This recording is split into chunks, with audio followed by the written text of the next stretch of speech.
All right, here we are, guys. I'm rushing a little bit, so I'm going to need to just kind of get through this. You can see, first thing, I'm going to use full backspin, maybe just a hair of curl.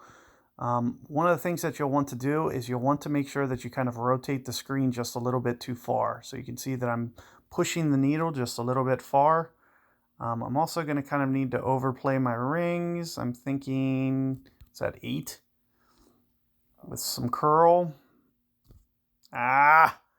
The great ball is going to probably end up leaking it. So you can see it still lands short. So I still didn't even rotate enough. If you can see where it landed, it's just landing too short. If you have,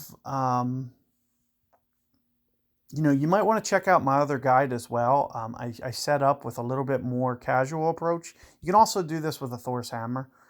It just has less accuracy. So for great ball purposes, but keep in mind where I landed. It landed very short. This hill always does this. It's one of the most awkward holes in the game because my ring play was about perfect, you could see, but it landed like super, super short. And it's really not that much lower of a ground that I'm pulling to. It is a lower, but there's no way that it should land like 3 rings short or 2 rings short. So you'll want to make sure that you do just get it to that green, and very similar to what my opponent did. It's typically a little bit of curl, and you do want to land right on the front of that green, maybe even just a little bit more. It's going to take some dialing in, but you want to make sure that you're playing a shot and that's why I was trying to rotate. You could see that what I was doing with the needle. I was trying to get the needle like this intentionally because I knew it was going to land short because I just played this hole and I just know. So it landed way up here, and I'm trying to set up here. You need to make sure that you're hitting this at least maybe 3 or 4 grids onto the green.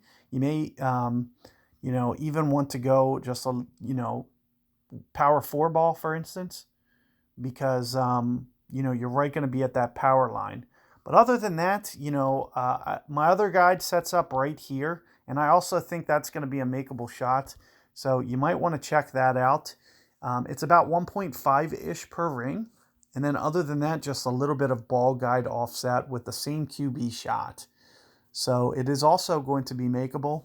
Very straightforward approach. Good for free-to-play players. Both of those are going to be somewhat holeable and probably your best 2 shots.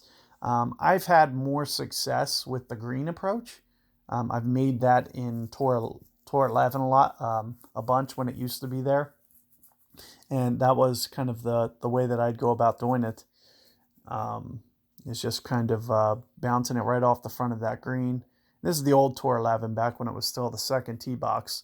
So where's Southern Pines now? Tour 9. So Tour 9, it would be kind of like in Tour 9, that's kind of how I would still make it, is by trying to take it off the front of that green and just kind of perfecting that amount of curl and just utilizing that slope, getting good speed. You got to make sure that it hops onto the green now. As I mentioned, probably about 4 grids on, maybe 5, 4 to 5 grids on.